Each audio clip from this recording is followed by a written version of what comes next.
Hey, honey, I thought we'd try something a little different today. Scary stories. No.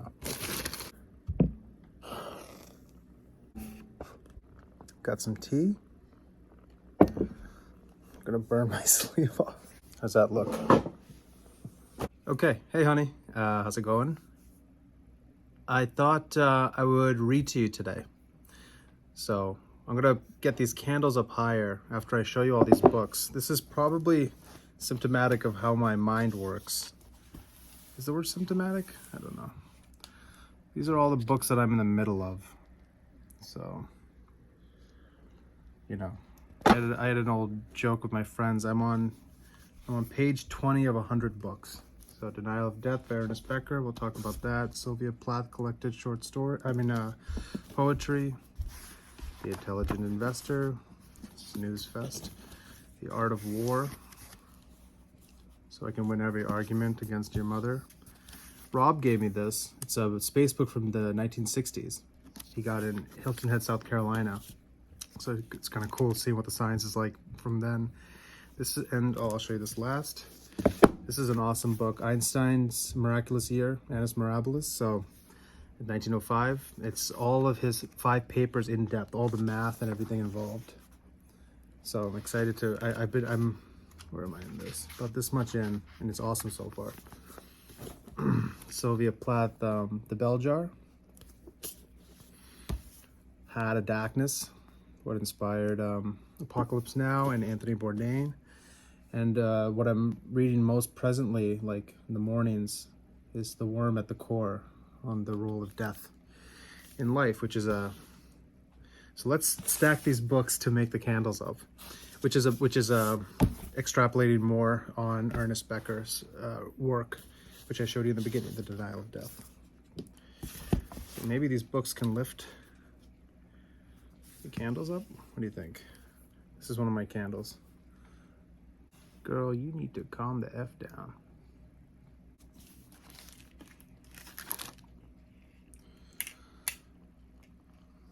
Okay, let me figure out the lighting. We'll be right back. Try not to burn down the house. Okay, well, hey honey, let's read a book today. I have had this, it's been a weird day. I'm actually very sick. I had a copious amount of blood in my stool, and people say TMI, which stands for too much information, but too much information only applies when it's unnecessary to what the goal is. The goal of this channel is to learn things, so I'm never sick with anything. I have some like musculature issues, like a bad back and neck from an accident, all that stuff, but my genetics, at least within me, I'm really healthy. So it's unorthodox for this to happen, but there was a fair amount this morning, and we should talk about it. I know what the reason is. I'm not comfortable saying it just yet, but maybe out there, people, if they know, they know. But I don't have, colitis or Crohn's or anything like that, and a lot of my friends do. We'll talk about some of their issues. So it's not a rare thing to happen, but it is a warning sign. We'll talk about the GI tract and the duodenum and the colon, large intestine, small intestine, everything, the cilia. It's pretty cool. The esophagus. I've had only one issue before. That's like 10 years ago. I'm not sure if you would call it bulimic, but I was like voluntarily throwing up when I moved to Hollywood. I was like a young man then, and stupid, but then I started bleeding. But we'll talk about all that too, body dysmorphia, all that crazy stuff. So I was just feeling like a little under the weather today, knots in my stomach and stuff. So I thought we would just read. I've had this story on my laptop forever, and I just have never got through it. I trying to read all these books, and it's just been on my laptop. So I figured, what would force me to do it? I'll just read it to you. And it's the first time that I've ever read it. I've read the first couple of pages, but it's the first time I've actually read it. And I have it. This is a organic chamomile and lavender tea. You like this cup? I selected that cup. Pretty cool, right? Kind of like handmade. In Indiana, well, I won't ruin the ending, but you got to choose the cup wisely. So this story, it's a short story by an author named Ted Chiang. The whole novella is called Stories of Your Life. Cool cover artwork. But the story we're going to read is called Story of Your Life. kind of inspired, I feel like the black cardigan, you can't even see it, but it kind of inspired making this channel for you.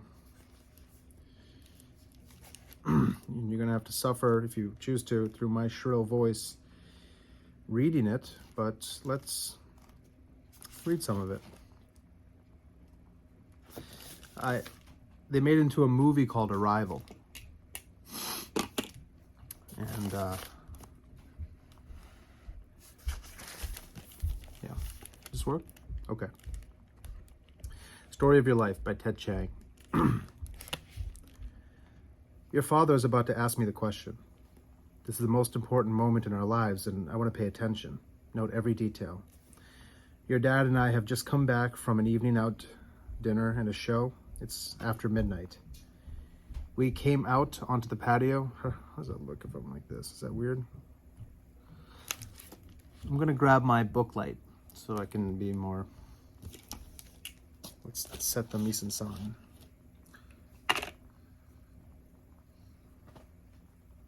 I was looking for my cell phone. It's my cell phone.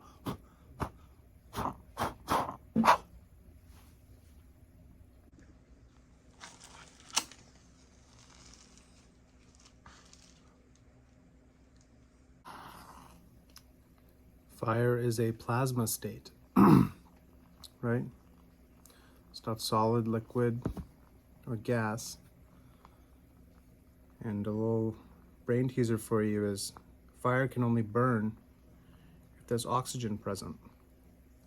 But there's no oxygen present in space. So why is the sun burning? Maybe you can figure that out on your own. Yeah, why is the sun burning like that if there's no oxygen in space? A little bit of a brain teaser, right? This is a little reading lamp I got. 3 settings, and you clip it onto a book. Okay.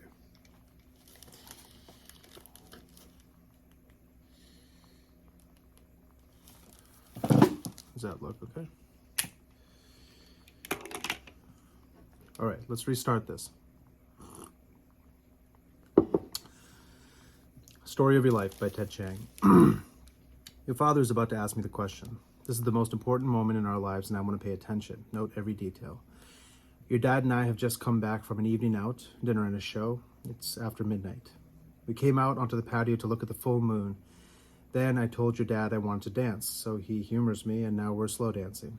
A pair of 30-somethings swaying back and forth in the moonlight like kids.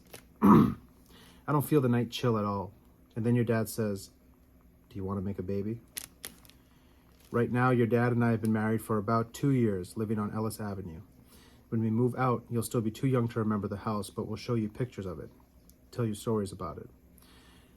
I'd love to tell you the story of this evening, the night you were conceived, but the right time to do that would be when you're ready to have children of your own. And we'll never get that chance. Telling it to you any earlier wouldn't do any good. For most of your life, you won't sit still to hear such a romantic, you'd say sappy, story. I remember the scenario of your origin you'll suggest when you're 12.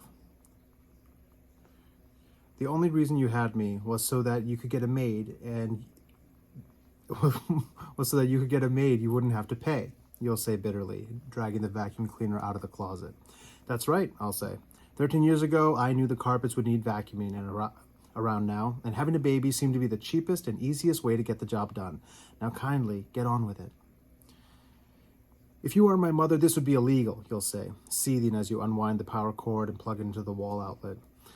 That will be in the house on Belmont Street. I'll live to see strangers occupy both houses, the one you're conceived in and the one you grow up in. Your dad and I will sell the first a couple years after your arrival. I'll sell the second shortly after your departure. By then, Nelson and I will have moved into our farmhouse, and your dad will be living with what's-her-name. I know how this story ends. I think about it a lot. I also think a lot about how it began just a few years ago, when ships appeared to orbit and artifacts appeared in meadows. The government said next to nothing about them, while the tabloids said every possible thing. And then I got a phone call, a request for a meeting. I spotted them waiting in the hallway outside my office. They made an odd couple. One wore a military uniform and a crew cut and carried an aluminum briefcase. He seemed to be assessing his surroundings with a critical eye. The other one was easily identifiable as an academic, full beard and mustache, wearing corduroy. He was browsing through the overlapping sheets stapled to a bulletin board nearby. "Colonel Weber, I presume?" I shook hands with the soldier. "Louise Banks." "Dr. Banks, thank you for taking the time to speak with us," he said.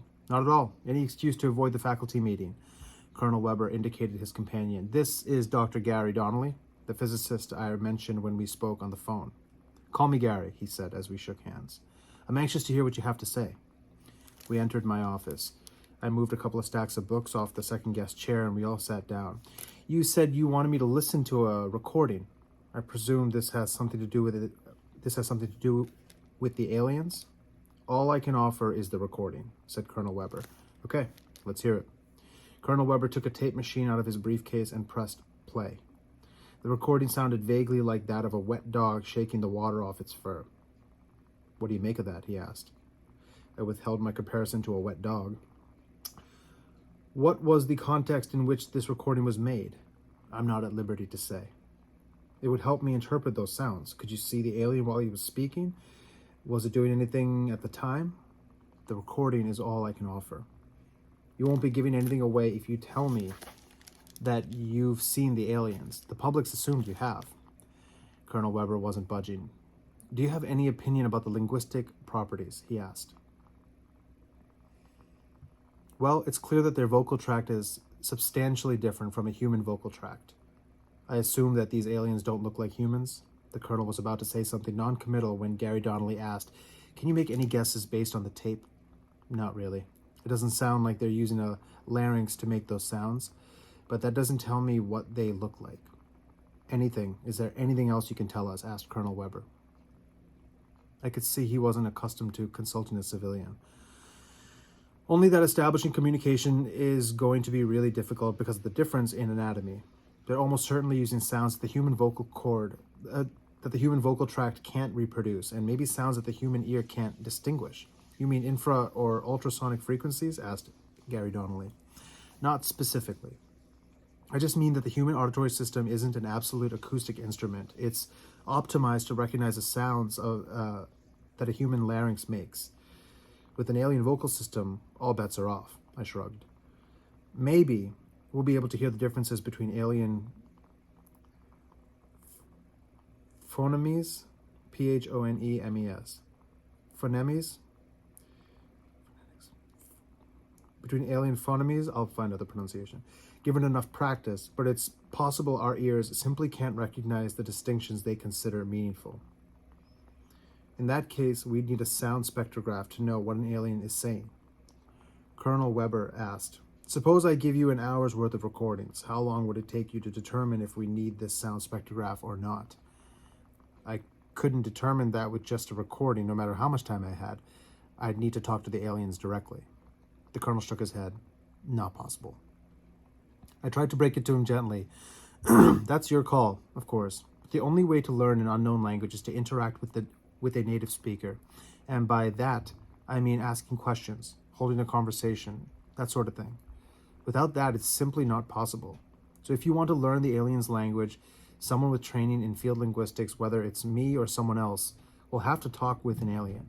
Recordings alone aren't sufficient." Colonel Weber frowned. "You seem to be implying that no alien could have learned human languages by monitoring our broadcasts." "I doubt it.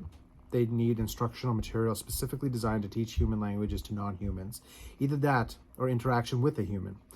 If they had either of those, they could learn a lot from TV, but otherwise they wouldn't have a starting point." The colonel clearly found this interesting. Evidently, his philosophy was the less the aliens know, the better. Gary Donnelly read the colonel's expression too and rolled his eyes. I suppressed a smile. Then Colonel Weber asked, "Suppose you were learning a new language by talking to its speakers. Could you do it without teaching them English?" That would depend on how cooperative the native speakers were. They'd almost certainly pick up habits and pieces while I'm learning their language, but it wouldn't have to be much if they're willing to teach. On the other hand, if they'd rather learn English than teach us their language, that would make things far more difficult. The colonel nodded. I'll get back to you on this matter.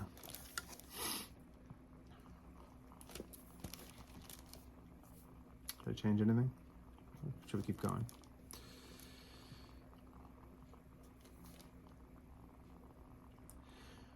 The request for that meeting was perhaps the second most momentous phone call in my life.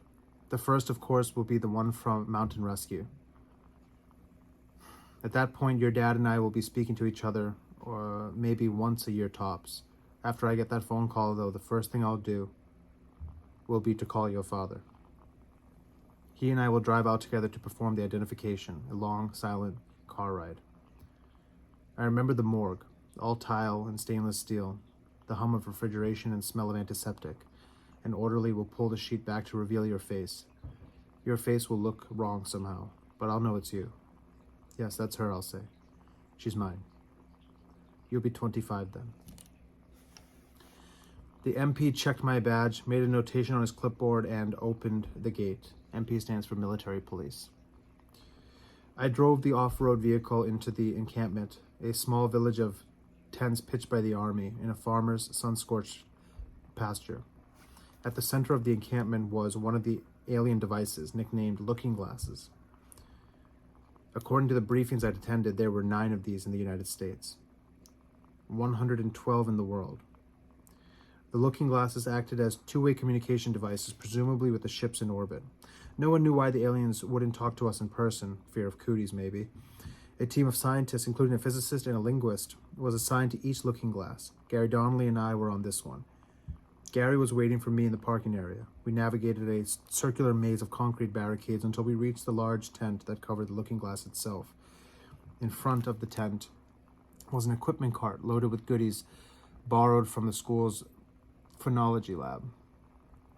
I had sent it ahead for inspection by the Army.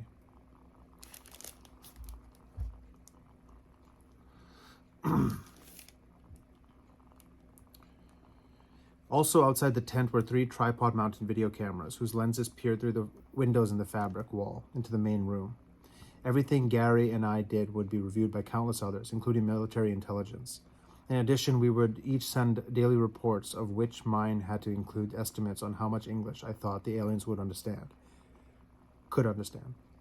Gary held open the tent flap and gestured for me to enter. Step right up, he said, Circus Barker style. Marvel at creatures, the likes of which have never been seen on God's green earth. And all for one slim dime, I murmured, walking through the door. At the moment, the looking glass was inactive, resembling a semicircular mirror over 10 feet high and 20 feet across. On the brown grass in front of the looking glass, an arc of white spray paint outlined the activation area. Currently, the area contained only a table, 2 folding chairs, and a power strip with a cord leading to a generator outside. The buzz of fluorescent lamps hung from poles along the edge of the room, commingled with the buzz of flies in the sweltering heat. Gary and I looked at each other, and then began pushing the cart of equipment up to the table.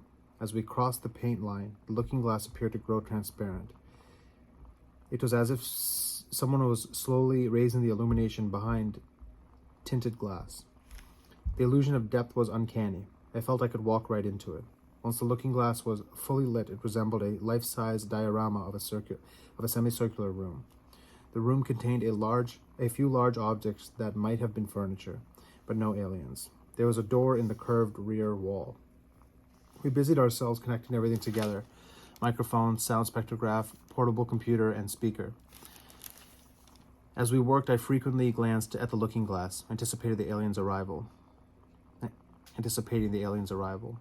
Even so, I jumped when one of them entered. It looked like a barrel suspended at the intersection of 7 limbs.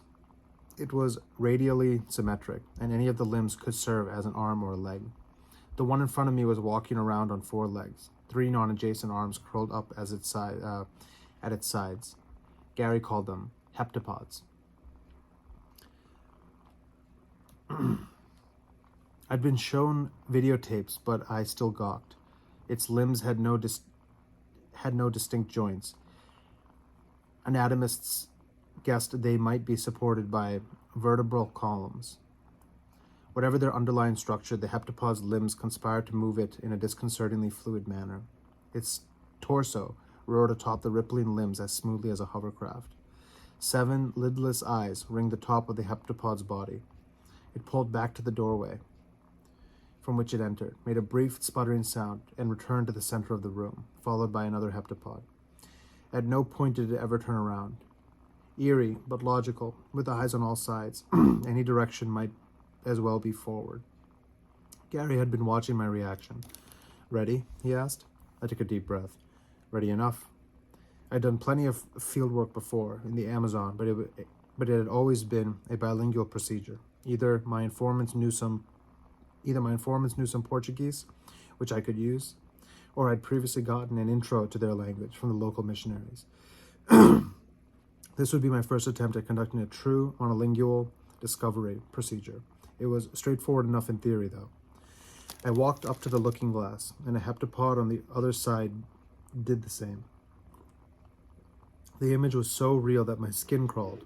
I could see the texture of its gray skin, like corduroy ridges, arranged in whorls and loops. There was no smell at all from the looking glass, which somehow made the situation stranger. I pointed to myself and said slowly, "Human." Then I pointed to Gary. "Human." Then I pointed at each heptapod and said, "What are you?"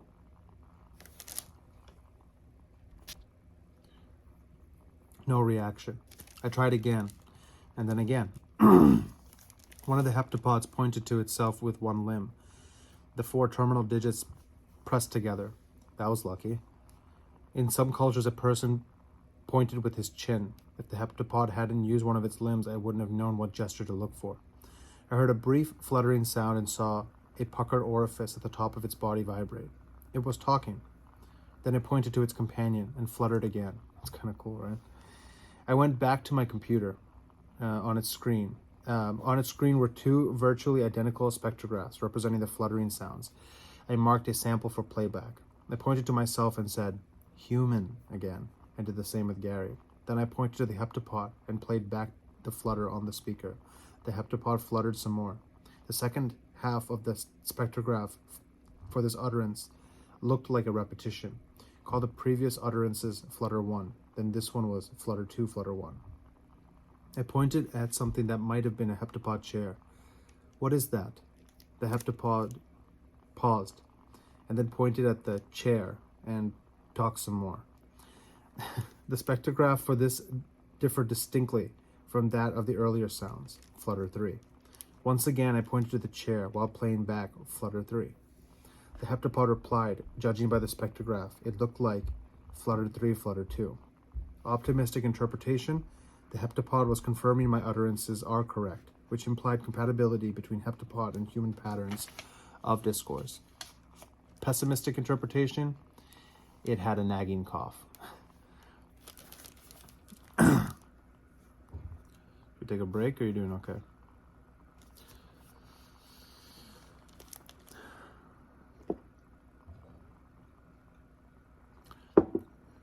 At my computer, I delimited certain sections of the spectrograph and typed in a tentative gloss for each. Heptapod for Flutter 1, yes for Flutter 2, and chair for Flutter 3. Then I typed language, Heptapod A, as a heading for all the utterances. Gary watched what I was typing. What's the A for? It just distinguishes the language from any other ones the heptapods might use, I said. He nodded. Now let's try something just for laughs. I pointed at each heptapod and tried to mimic the sound of Flutter 1. Heptapod. After a long pause, the first heptapod said something, and then the second one said something else, neither of whose spectrographs resembled anything said before. I couldn't tell if they were speaking to each other or to me, since they had no faces to turn. I tried pronouncing Flutter 1 again, but there was no reaction. Not even close, I grumbled. I'm impressed you could make sounds like that at all, said Gary. You should hear my moose call. It sends them running. I tried again, a few more times, but neither heptapod responded with anything I could recognize. Only when I replayed the recordings of the heptapod's pronunciations did I get a confirmation. The heptapod replied with Flutter 2. Yes. So we're stuck with using recordings, asked Gary. I nodded, at least temporarily. So now what? Now we make sure it hasn't actually been saying, aren't they cute, or look what they're doing now. Then we see if we can identify any of these words when that other heptapod pronounces them. I gestured for him to have a seat. Get comfortable. This will take a while. In 1770, Captain Cook's ship Endeavour ran aground on the coast of Queensland, Australia. While some of his men made repairs, Cook led an exploration party and met the Aboriginal people. One of the sailors pointed to the animals that hopped around with their young riding in pouches and asked an Aborigine what they are called. The Aborigine replied, "Kangaroo." From then on, Cook and his sailors referred to the animals by this word. It wasn't until later that they learned it meant, what did you say? I tell that story to my introductory course every year. It's almost certainly untrue, and I explain that afterwards, but it's a classic anecdote. Of course, the anecdotes my undergraduates will really want to hear are the ones featuring the heptapods. For the rest of my teaching career, that'll be the reason many of them sign up for my courses. So, I'll show them the old videotapes of my sessions at the Looking Glass, and the sessions the other linguists conducted. The tapes are instructive, and they'll be useful if we're ever visited by aliens again, but they don't generate many good anecdotes. When it comes to language learning anecdotes, my favorite source is child language acquisition. I remember one afternoon when you are 5 years old. After you have come home from kindergarten, you'll be coloring with your crayons while I grade papers. "Mom," you'll say, using the carefully casual tone reserved for requesting a favor. "Can I ask you something?" "Sure, sweetie, go ahead." Can I be honored?" I'll look up from the paper I'm grading. "What do you mean?" "At school, Sharon said she got to be honored." "Really? Did she tell you what for?" "It was when her big sister got married. She said only one person could be honored, and she was it." "Ah, I see. You mean Sharon was maid of honor." "Yeah, that's it. Can I be maid of honor?" Gary and I entered the prefab building containing the center of operations for the Looking Glass site. Inside, it looked like they were planning an invasion, or perhaps an evacuation. Crew-cut soldiers worked around a large map of the area, or sat in front of a burly electronic gear while speaking into headsets. We were shown into Colonel Weber's office, a room in the back that was cool from air conditioning. We briefed the colonel on our first day's results. "Doesn't sound like you got very far," he said. "I have an idea as to how we can make faster progress," I said, "but you'll have to approve the use of more equipment." "What more do you need?" "A digital camera and a big video screen." I showed him a drawing of the setup I imagined. "I want to try conducting the discovery procedure using writings. I display words on the screen and use the camera to record the words they write. I'm hoping the heptapods will do the same." Weber looked at the drawing dubiously. "What would be the advantage of that?" "So far, I've been proceeding the way I would with speakers of an unwritten language. Then it occurred to me that the heptapods might have writing, too." "So?" "If the heptapods have a mechanical way of producing writing, then their writings ought to be very regular, very consistent. That would make it easier for us to identify graphemes instead of phonemes. Phonemes. I don't know how to pronounce that word, sorry." "Yeah." Phonemes. Oh. "Yeah! Downstairs! Downstairs!"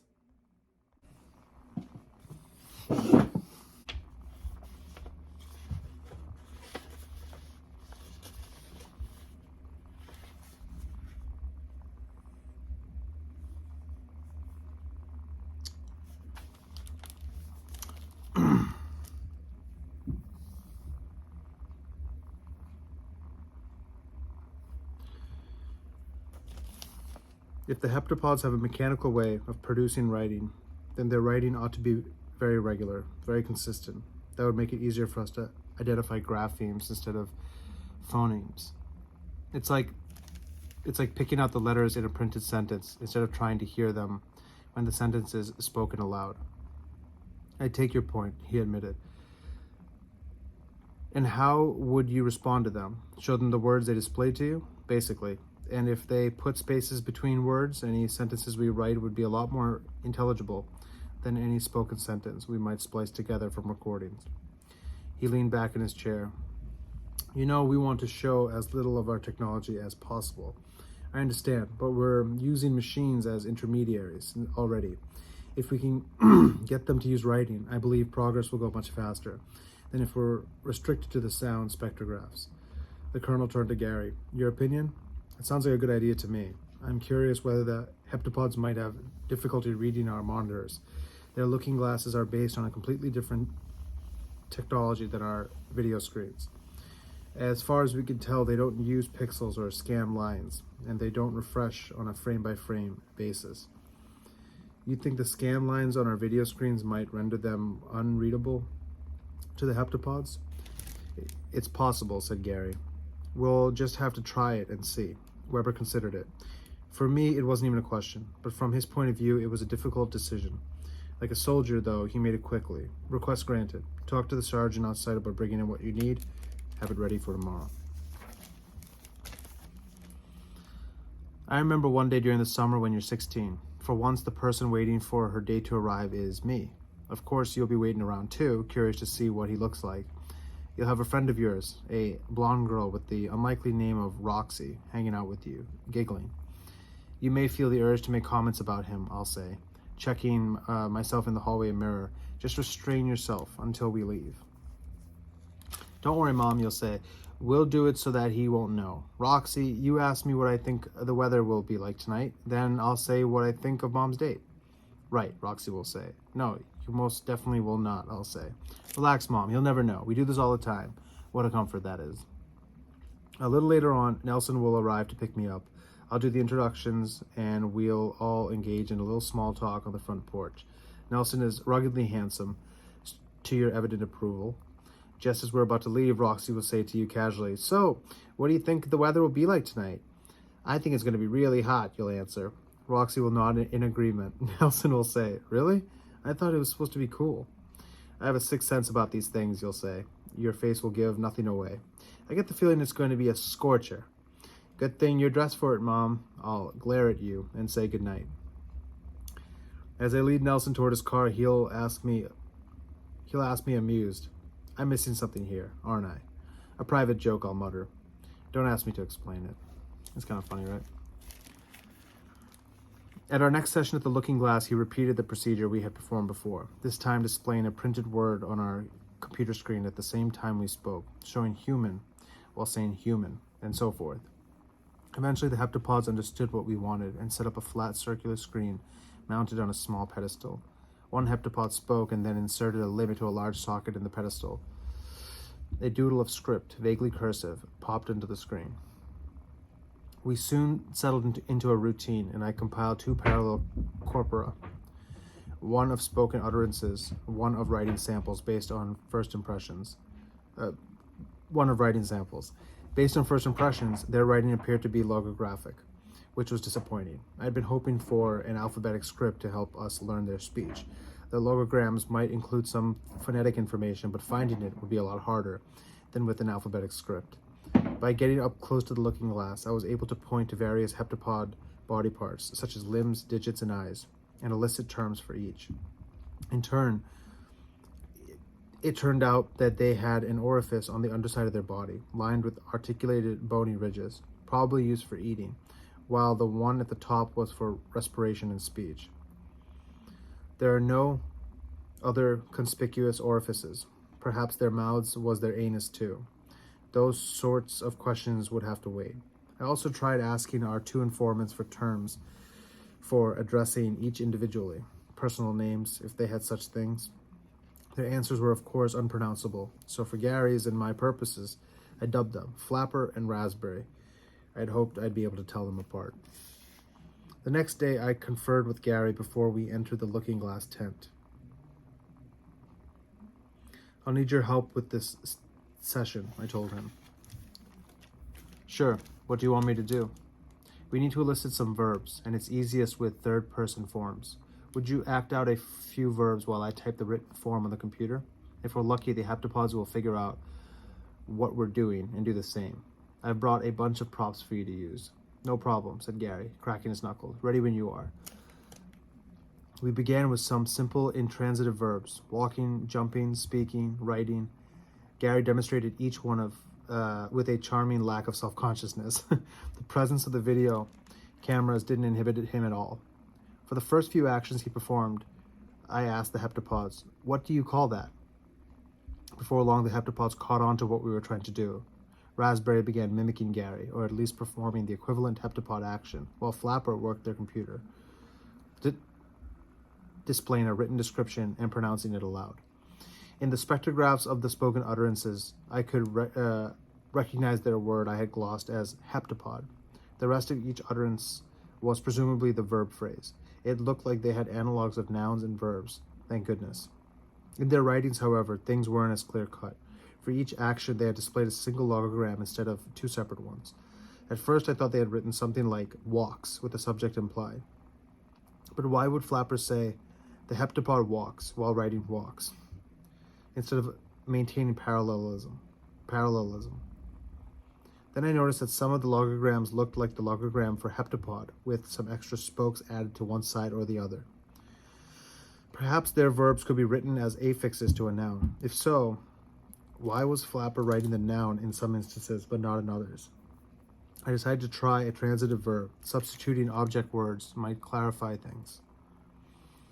Among the props I'd brought were an apple and a slice of bread. "Okay," I said to Gary. "Show them the food and then eat some. First the apple, then the bread." Gary pointed to the golden delicious, and then he took a bite out of it, while I displayed the "what do you call that" expression. When we repeated it with a slice of whole wheat, Raspberry left the room. Raspberry left the room and returned with some kind of giant nut or gourd and a gelatinous ellipsoid. Raspberry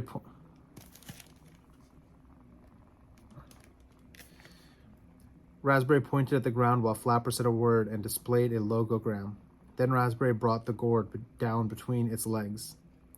A crunching sound resulted and the gourd re-emerged minus a bite. There were corn-like kernels beneath the shell. Flapper talked and displayed a large logogram on their screen. The sound spectrograph for gourd changed when it was used in the sentence, possibly a case marker.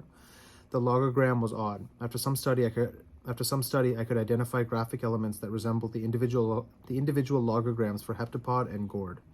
They looked as if they had been melted together, with several extra strokes in the mix that presumably meant eat. Was it a multi-word ligature? Next, we got spoken and written names for the gelatin egg and descriptions of the act of eating it. The sound spectrograph for heptapod eats gelatin egg was analyzable.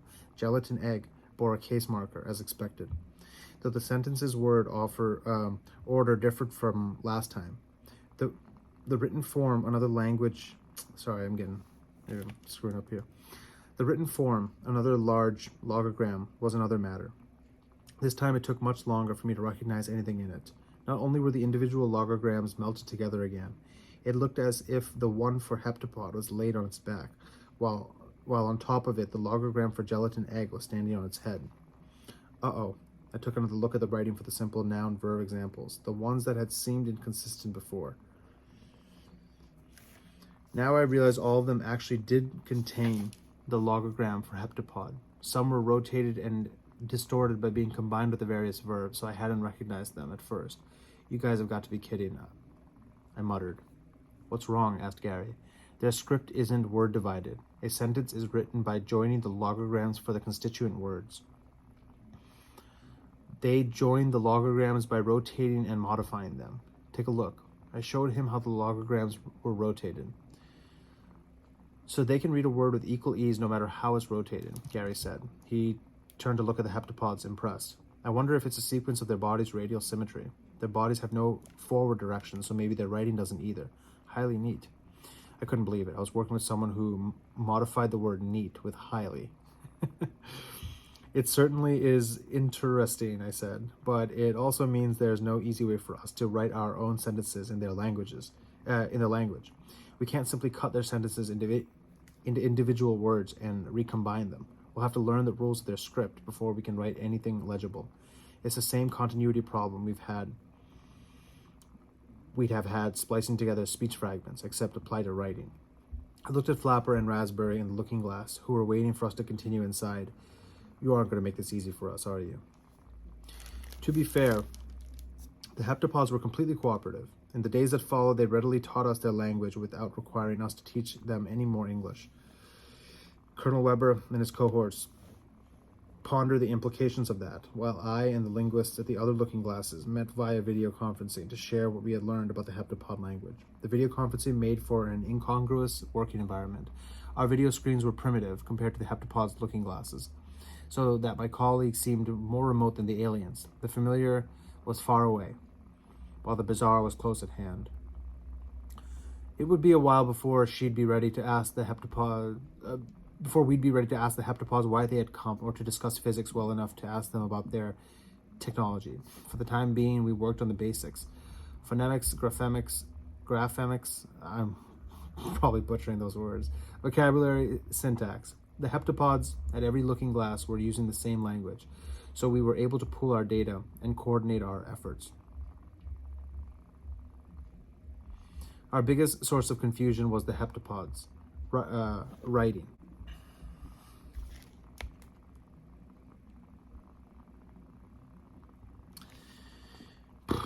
It didn't appear to be writing at all. This is page 135. It didn't appear to be writing at all. It looked more like a bunch of intricate graphic designs. The logograms weren't arranged in rows or a spiral or any linear fashion. Instead, Flapper or Raspberry would write a sentence by sticking together as many logograms as needed into a giant conglomeration. This form of writing was reminiscent of primitive sign systems, which required a reader to know a message's context in order to understand it. Such systems were considered too limited for systematic recording of information. Yet it was unlikely that the heptapods developed their level of technology with only an oral tradition.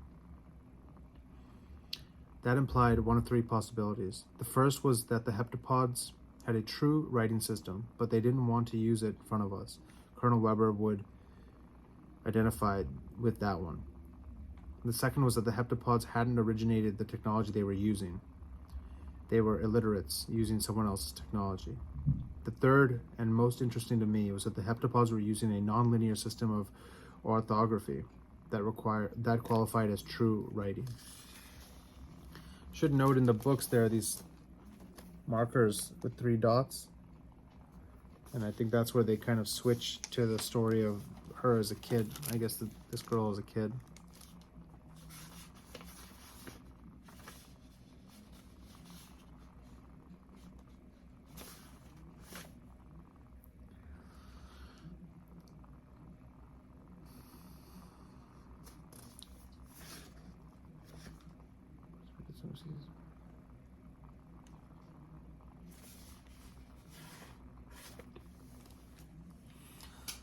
I remember a conversation we'll have when you're in junior year of high school. It'll be Sunday morning, and I'll be scrambling some eggs while you set the table for brunch. You'll laugh as you tell me about the party you went to last night. Oh man, you'll say.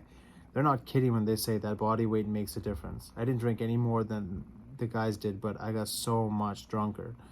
I'll try to maintain a neutral, pleasant expression. I'll really try. Then you'll say, oh, come on, Mom. What? You know you did the exact same things when you were my age. I did nothing of the sort, but I know that if I were to admit that, you'd lose respect for me completely. You know never to drive or get into a car if... God, of course I know that. Do you think I'm an idiot? No, of course not. What I'll think is that you are clearly, maddeningly not me. It will remind me again that you won't be a clone of me. You can be a daily delight, but you won't be someone I could have created by myself. The military had set up a trailer containing our offices at the Looking Glass site. I'm gonna actually pause here. That's 20 pages. The story is 60 pages. That's 20 pages. Maybe I can break it up into 3 sections. I can keep going, but let's take a little break. Alrighty. Or if you're reading this as you're falling asleep, maybe, hopefully you're in REM cycle. It'd be fun to kind of improve on this. Yeah. Yeah. I have candles. I have candles. Candle.